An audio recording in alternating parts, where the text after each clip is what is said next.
Pulivendula MLA Jaganmohan Reddy ఈరోజు press meet పెట్టి as usual 1:20 సోది చెప్పాడు. ఆ 1:20 గంట సేపు దాదాపుగా చంద్రబాబు నాయుడు గారి పేరే చెప్పించాడు. ఆ తర్వాత ఇంకో 20 నిమిషాలు లోకేష్ గారి పేరు, పవన్ కళ్యాణ్ గారి పేరు చెప్పించి ఉంటాడు. సో ఎప్పుడు ప్రెస్ మీట్ పెట్టినా గానీ ఏడ్చేది చంద్రబాబు నాయుడు గారి మీదే కాబట్టి, లుచ్చా వాగుడు వాగుతాడు కాబట్టి ఆయన వాగినటువంటి లుచ్చా భాషలోనే ఆయన సమాధానం మేము కూడా చంద్రబాబు నాయుడు గారి అభిమానులుగా చెప్పాలి కాబట్టి ఒకసారి ఏం వాగాడో విందాం. రామకృష్ణ అనుకునే ఈ వయసులో కనీసం మాట్లాడాలని అనుకుంటే పుణ్యం వస్తాయి. ఈ మాదిరిగా చేస్తే నరకానికి పోతాం. ఇప్పుడు నేను మార్పు తెచ్చుకుంటాను బాబు, నీతో పడతాను. ఈ పెద్ద మనిషి హితూ బలుకుతా ఉన్నాడట. హితూ నువ్వు బలకాలి, హితూ జనాలు వినాలి. దౌర్భాగ్యం కాకపోతే ఇంట్లో వాళ్ళని చంపేసి, ఇంట్లో తల్లిని చెల్లిని బూతులు తిట్టించి, వారు ఒక రంగు చీర కట్టుకున్నా తట్టుకోలేనని నీ మనస్తత్వం, వాళ్ళ ఇంట్లోంచి గెట్టేసి కోర్టులకి ఇచ్చి, కోర్టులో నీకు అనుకూలంగా వాళ్ళ మీద ఏదో తీర్పు వస్తే నువ్వేదో స్వాతంత్రం తెచ్చినట్లుగా నీ చెత్త పేపర్లో జగనాన్ని గెలిచాడని చెప్పి చెప్పించుకుని, నిన్ను నమ్మినటువంటి ప్రజలు, నీ కోట్లేసినటువంటి ప్రజల్ని నీ ధనదాహానికి కల్తీ మద్యం అమ్మి వాళ్ళ ప్రాణాలు తీసి 30,000 మందికి పైగా ప్రాణాలు తీసి 1,00,000 మందికి పైగా హాస్పిటల్లో ఐసీయూలో మగ్గిస్తున్నటువంటి నువ్వు హితూ బలకటం, జనాలు వినటం దౌర్భాగ్యం కాకపోతే ఇకేం మాట్లాడుతున్నావు? చంద్రబాబు నాయుడు గారికి ఇవే ఆఖరి ఎలక్షన్సా?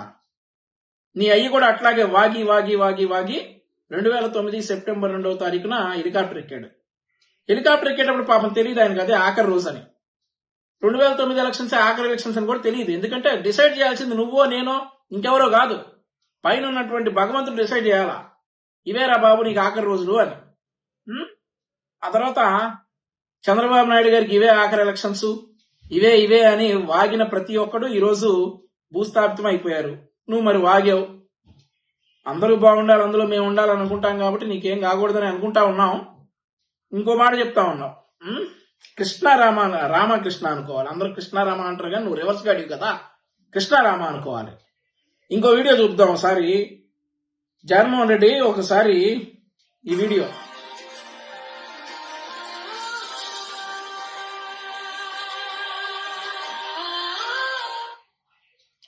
మళ్ళీ చూద్దాం.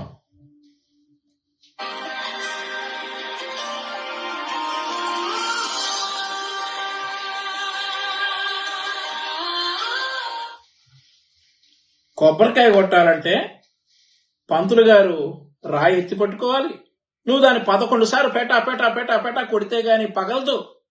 చంద్రబాబు నాయుడు గారు చక్కగా కొబ్బరికాయ పట్టుకుని నడు వంచి ఫ్యాట్మను కొడితే బద్దలుగా పగిలిపోయింది. నువ్వు ఇక చంద్రబాబు నాయుడు గారి వయసు గురించి మాట్లాడేవాడివి, చంద్రబాబు నాయుడు గారి హితూ బలికేవాడివి, చంద్రబాబు నాయుడు గారిని రామకృష్ణ అంట కూర్చోమనేవాడివి. నువ్వు కొబ్బరికాయ కొట్టలేని దద్దమ్మవి నువ్వు చెప్పాలి చంద్రబాబు నాయుడు గారి వయసు గురించి, చంద్రబాబు నాయుడు గారు రామకృష్ణ అనుకోవడం గురించి నువ్వు చెప్పాలి. ఇక ఇంకో విషయం, 2018లో తిరుపతి కొండెక్కావు, 3 గంటల 50 నిమిషాలు ఎక్కావు. చంద్రబాబు నాయుడు గారు మరి 1:50 ఎక్కేశారు, నీకంటే 2 గంటల ముందు కొండెక్కేశారు. ఇప్పుడైనా గాని చంద్రబాబు నాయుడు గారు నడిచి తిరుపతి కొండెక్కేస్తారు. నువ్వు ఆయన పోటీ పడండి. మేము ప్రతిపక్షంలో ఉన్నప్పుడు చంద్రబాబు నాయుడు గారు అనపర్తి వెళ్తే 8 కిలోమీటర్లు నడిపించావు కదా. నిన్ను కనీసం దిగి గేట్లో నుంచి నడిచెళ్ళరా బాబు అసెంబ్లీలో కంటే మధుసూదన్ రావు గుర్తుపెట్టుకో. నువ్వు చెప్పాలి చంద్రబాబు నాయుడు గారిని కృష్ణారామ అనుకోమని. ఆ తర్వాత మొన్న వరదలు వచ్చినప్పుడు చంద్రబాబు నాయుడు గారు మెషిన్ లాగా పనిచేశారు, రోబోలాగా పనిచేశారు, పరిగెత్తిచ్చారు అధికార యంత్రాంగాన్ని. విజయవాడలో వరదలు వచ్చిన రోజు రైల్ ట్రాక్ల మీద పడి పరిగెత్తారు. కానీ తమరు మాత్రం తమరి హయాంలో వరదలు వస్తే ఒక పెద్ద సెట్ వేశారు సార్. సెట్ వేసి దాని ముందు ఇలా నుంచుని ఇలా చేతులు పెట్టి ముసిముసిలో నువ్వు వెళ్ళిపోయావు చూసావా. ఇప్పుడు చెప్పి ఎవడు కృష్ణారామ అనుకోవాలి? నువ్వు చంద్రబాబు నాయుడు గారి వయసు గురించి మాట్లాడేవాడివి. నువ్వు మాట్లాడలేదు ఇక్కడ చంద్రబాబు నాయుడు గారి వయసు గురించి. ఈ రోజు కూడా పార్టీ కేంద్ర కార్యాలయం గ్రీవెన్స్కి వస్తే చంద్రబాబు నాయుడు గారు 1.5 గంటల సేపు నుంచొని ప్రజల వినతులు విన్నారు. ఆ బతుకు ఎప్పుడన్నా ఏడ్చిందా నీకు? నువ్వు ఆ చంద్రబాబు నాయుడు గారి వయసు గురించి మాట్లాడేది. ఇక నరకానికి ఎవరు పోతారో చూద్దాం. ఈ మాదిరి పనులు చేస్తే నరకానికి పోతారన్నావు కదా. ఏ మాదిరి పనులు చేస్తే నరకానికి వెళ్తారో తెలుసా? ఏ మాదిరి పనులు చేస్తే?